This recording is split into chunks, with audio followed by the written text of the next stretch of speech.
बांग्लादेश में तख्ता पलट हो गया है। बांग्लादेश में 4 बार से लगातार प्रधानमंत्री रहे शेख हसीना को अपना ही देश छोड़कर बांग्लादेश छोड़कर भागना पड़ा है। बांग्लादेश में पाकिस्तान के जैसे फौज के हाथ में सत्ता की ताकत चली गई है। बांग्लादेश और पाकिस्तान में अंतर ये था कि बांग्लादेश अपनी आज़ादी के बाद डेमोक्रेटिक तरीके से चल रहा था, जिसका असर उसकी इकोनॉमी पर दिख रहा था। लेकिन शायद ये अगस्त का महीना बांग्लादेशियों के लिए अच्छा नहीं रहा, या फिर कहें कि हसीना परिवार के लिए अच्छा नहीं रहा, क्योंकि जिस शख्स ने बांग्लादेश को आज़ादी दिलाई थी, शेख मुजीबुर रहमान, उनकी 15 अगस्त 1975 को परिवार के 17 लोगों समेत हत्या कर दी गई थी 1975 में।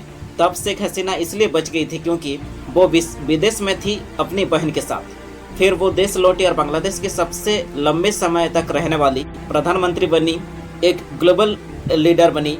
लेकिन फिर एक टॉपिक आया कि बांग्लादेश को पूरा बदल के रख दिया, और वो टॉपिक था आरक्षण विरोधी आंदोलन। बांग्लादेश में 2 महीने से चल रहा आरक्षण विरोधी आंदोलन के बाद शेख हसीना ने सोमवार को 1 अगस्त को इस्तीफा दिया हिंसक माहौल के चलते, और शेख हसीना को देश छोड़कर भागना पड़ा। उनकी बहन रेहाना भी उनके साथ है। वहाँ से वो भारत आ चुकी है, यानी दिल्ली आ चुकी है। यहाँ से वो शायद लंदन या फिर फ्रांस या फिर किसी और देश में जाकर रहेगी जब तक ये स्थिति सुलझ नहीं जाता। बांग्लादेश में जो आर्मी के हेड हैं, उन्होंने कहा कि अरे गवर्नमेंट बनेगी, हम संभालेंगे। आंदोलन में जिन लोगों की हत्या हुई है उन्हें इंसाफ दिलाया जाएगा। ये बांग्लादेश की कहानी श्रीलंका की याद दिला रही है, क्योंकि श्रीलंका में भी ऐसा ही हुआ था। प्रधानमंत्री हाउस में तोड़फोड़ हुई है। ढाका में 4 लाख लोग सड़कों पर आ चुके हैं। प्रदर्शनकारियों ने पुलिस बलों से झड़क रहे हैं। 300 छात्रों की जान अब तक जा चुकी है। संसद के अंदर प्रदर्शनकारियों के पड़े रहना, संसद के अंदर चिकन खाना, ये सारी चीजें भी श्रीलंका में देखा गया था। और इसी बीच शेख हसीना ने अपनी बहन के साथ देश छोड़ दिया। ये घटना एक तरफ श्रीलंका की याद दिलाती है 49 साल पहले 15 अगस्त 1975 को जो हुआ था शेख हसीना के पिता मुजीबुर रहमान का याद दिलाती है। इसी अगस्त के महीने में 1975 में उस परिवार में 17 लोगों की मौत हुई थी। पूरा खानदान मार दिया गया था। केवल शेख हसीना और उनकी बहन रह गई थी। वो एक बहुत खतरनाक हादसा था, यानी खतरनाक मंजर था। बांग्लादेश के राष्ट्रपति भवन जब खूनी घर बन गया था। फिर उसके बाद चीज़ें बदली। 1975 अगस्त के बाद चीज़ें बदलती गई, सब चीज़ें ठीक होती गई। लेकिन अब एक बार फिर से यही कहानी जो वजह बता रही है इस बार ये है कि आरक्षण पर जो आरक्षण पर ढाका हाईकोर्ट का फैसला। दरअसल 1971 में बांग्लादेश आज़ाद हुआ था, और इस साल वहाँ पर 80% कोटा से चल रहा था, जिसमें स्वतंत्रता सेनानियों के बच्चों को 30%, पिछले लोगों को 40%, महिलाओं को 10%, सामान्य छात्रों के लिए केवल 30% आरक्षण था नौकरी के लिए। और कुछ दिनों के बाद 1976 में पिछले जिले के लिए आरक्षण को 20% कर दिया गया था।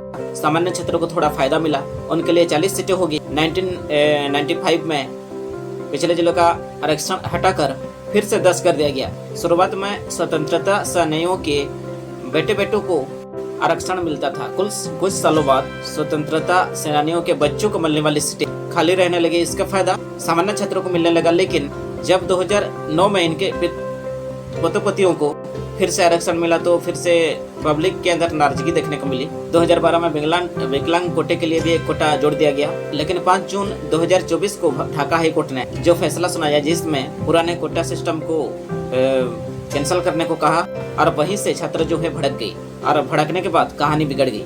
बाद में शेख हसीना ने भी कुछ ऐसे स्टेटमेंट दिए जैसे कि पाकिस्तान का सपोर्ट मिल रहा है। लेकिन दरअसल ये बात इसीलिए हमारे लिए मायने रखता है कि इंडिया ने एशिया में अपना सबसे अच्छा दोस्त खो दिया, क्योंकि बांग्लादेश एशिया में भारत का सबसे अच्छा दोस्त था। भारत को भी इससे काफ़ी नुकसान होने वाला है। लेकिन देखने वाला बात यह है कि यहाँ से आगे क्या होने वाला है। तो फिलहाल बांग्लादेश पाकिस्तान बन गया है। ये ना बांग्लादेश के लिए अच्छा है या ना भारत के लिए अच्छा है। इस मामले को शेख हसीना बेहतर तरीके से वक्त रहते सुलझा सकती थी। बांग्लादेश की इकोनॉमी बीते कुछ सालों में इंस्पायरिंग था। अब ऐसा लग रहा है बांग्लादेश 10 साल पीछे भाग रहा है। क्या बांग्लादेश भी पाकिस्तान बन जाएगा? ये बांग्लादेश के लिए भी अच्छा नहीं है, ना भारत के लिए भी अच्छा नहीं है, या फिर एशिया के लिए भी अच्छा नहीं है। इस कांड की वजह ये भी हो सकता है कि शेख हसीना ने पत्रकारियों को वैश्यकर कह दिया था। वैश्यकर जो होते हैं जो कि स्वयं सेवक, लेकिन बांग्लादेश में इनको गद्दार के तौर पर देखा जाता है। अगर स्वतंत्रता सेनानियों के बेटे बेटियों को आरक्षण नहीं मिलेगा, पोते पोती को आरक्षण नहीं मिलेगा, तो क्या राज्यकारों के पोते पोतियों को आरक्षण मिलेगा? शेख हसीना ने ये बात कही थी 14 जुलाई को।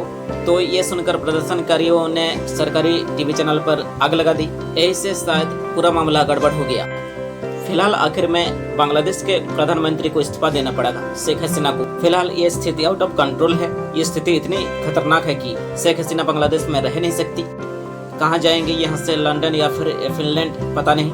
वजह की बात करें तो इसकी वजह ये हो सकता है जिसमें छात्रों की मांग है, जिसमें पॉलिटिकल भी इन्वॉल्वमेंट है और पाकिस्तान की भूमिका भी इसमें है, और इसमें गहरी पॉलिटिक्स भी हो सकता है। इंडिया, पाकिस्तान, बांग्लादेश में छात्र और स्वतंत्रता सेनानियों का, इन सब का एक अलग अलग नजरिया है। पर जो भी है यह है कि बांग्लादेश के लिए ये सही स्थिति नहीं है, एशिया के लिए भी सही नहीं है, दुनिया